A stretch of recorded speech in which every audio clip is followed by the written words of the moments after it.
Welcome to Yogambas. WhatsApp store எங்களோடது எப்படி நீங்கள் ஆக்சஸ் பண்ணணும், அதுலேருந்து நீங்கள் எப்படி ஆர்டர் பண்ணலாம் அப்படின்ற விளக்கங்கள் தொடர்ந்து வர வீடியோவில் கொடுத்துருக்கேன். வாட்ஸ்அப்பில் வந்து நீங்கள் 7358118199, இன்னொரு நம்பர் 8454878199. இது ரெண்டையும் நீங்கள் வாட்ஸ்அப்பில் யோகாம்பால் ஷாப் அப்படின்னு சேவ் பண்ணிட்டு வாட்ஸ்அப் வழியாக நீங்கள் கேட்லாகை பார்த்துட்டு உங்களுக்கு என்னென்ன தேவையோ அதை ஆட் டு த கார்ட் கொண்டு வந்துட்டு அதை நீங்கள் வந்துட்டு யோகாம்பாஸ்க்கு ஃபார்வர்ட் பண்ணினீங்கன்னா உங்களுக்கு அந்த திங்ஸ்லாம் நாங்கள் அனுப்பி வைக்கிறதுக்கு ரெடியாக இருக்கோம். ப்ளஸ் அதில் என்னெல்லாம் அவைலபிள் இருக்கோ அது எல்லாமே நீங்கள் பார்க்க முடியும். உங்களுக்கு என்ன தேவையோ அதை நீங்கள் 2 பேக்கெட் 3 பேக்கெட் எப்படி வேணுமோ அதுக்கு தகுந்த மாதிரி நீங்கள் ப்ளஸ் ஆர் மைனஸ் போட்டு நீங்கள் வாங்கிக்கலாம். தேங்க்யூ. வணக்கம், நானும் உங்கள் அபிமான யோகாம்பால் சுந்தர். இன்றைக்கி பார்க்குறது என்னென்னு கேட்டேன்னா, குட்டீஸ்க்கெல்லாம் லீவும் விட்டாச்சுன்னா கேட்கவே வேண்டாம், என்ன இருக்குது சாப்பிடன்னு கேட்டுப்பா. ஸோ அதனால் நீங்கள் வந்து மைதா பிசைஞ்சு மேல் இதெல்லாம் இது பண்ணாத ப்ரெட்டில் வந்து ஈஸியாக எப்படி சமோசா பண்ணுறதுன்றது பார்க்கலாம். ரொம்ப ரொம்ப ஈஸி.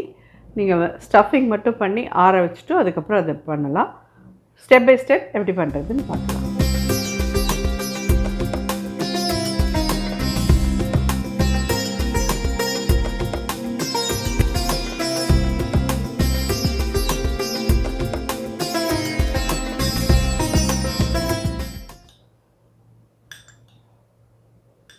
மூணு ஸ்பூன் கிட்ட எண்ணெய் விட்டுருக்கேன். ஒரு 1/4 டீஸ்பூன் சோம்பு போட்டிருக்கேன். ஒரு 1/4 டீஸ்பூன் கடுகு. நான் வந்து முந்திரி பருப்பு, திராட்சை பழம் கொஞ்சம் ஒரு டேபிள் ஸ்பூன் கிட்ட போட்டு போகிறேன். இஷ்டப்பட்டவா போடுங்கோ, இல்லை வேண்டாம் அப்படின்றவா விட்டுருங்கோ.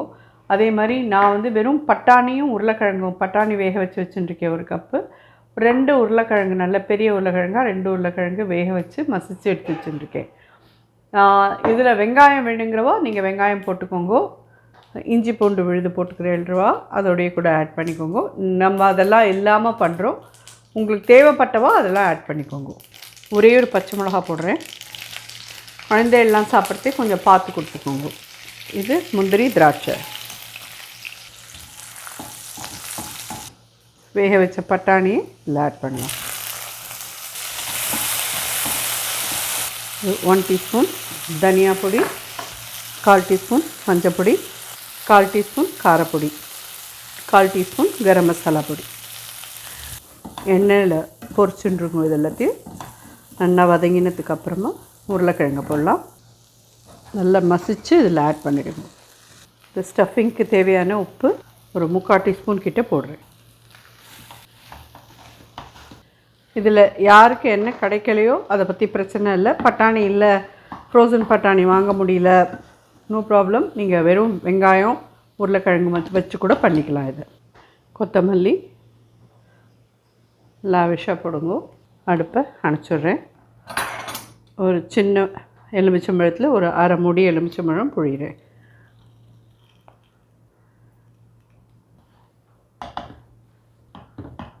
நல்ல உருளைக்கிழங்குலாம் நல்ல மசிகிற மாதிரி இருந்தால் தான் ப்ரெட்டுக்குள்ளே உங்களுக்கு ஸ்டஃப் ஆகும்.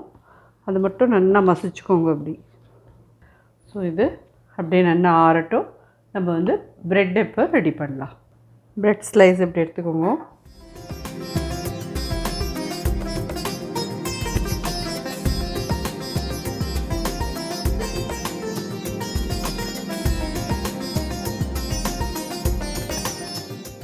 நல்ல ஃப்ளாட்டாக இட்டுட்ருக்கோம். இதை மாதிரி இதை கட் பண்ணிட்டுருங்க. தண்ணி வச்சுக்கோங்க.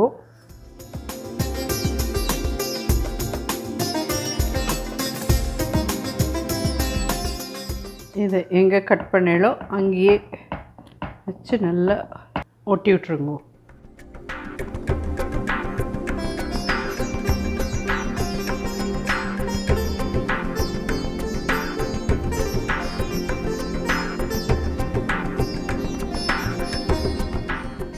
தண்ணி தொட்டு எல்லா இடத்துலையும் எங்கேயும் ஹோலே இல்லாத அளவுக்கு ஒட்டின்றுங்கோ. ப்ரெட்டு ஈஸியாக ஒட்டின்றும்.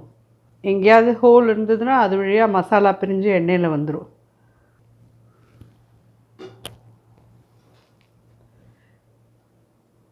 பண்ணிட்டோம். இந்த மாதிரி எல்லாத்தையும் இட்டுன்ட்டு வந்து பார்க்குறேன் உங்களை. ஸோ எண்ணெய் நல்லா காஞ்சிருக்கு. ரொம்பவும் காயக்கூடாது, அது மாதிரி காயாதையும் இருக்கக்கூடாது. ஒரு நல்ல சூடாகிடுதுன்னு தெரிஞ்சக்க விட நீங்கள் இதை போட்டுடலாம். ஃபுல்லாக பேக் ஆகிருக்கணும்.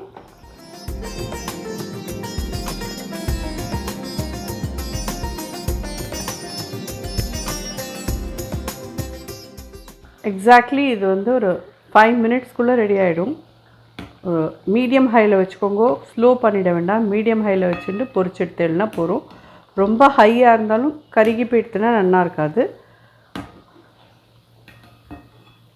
பார்த்தீங்கன்னா ஜோராக தயாராகிருக்கு பாருங்க.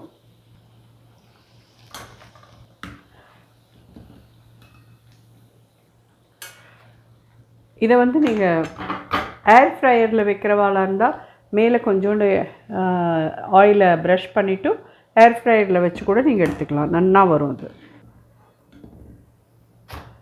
ஸோ இதே மாதிரியே எல்லாத்தையும் போட்டு பொரிச்சு எடுத்துடலாம்.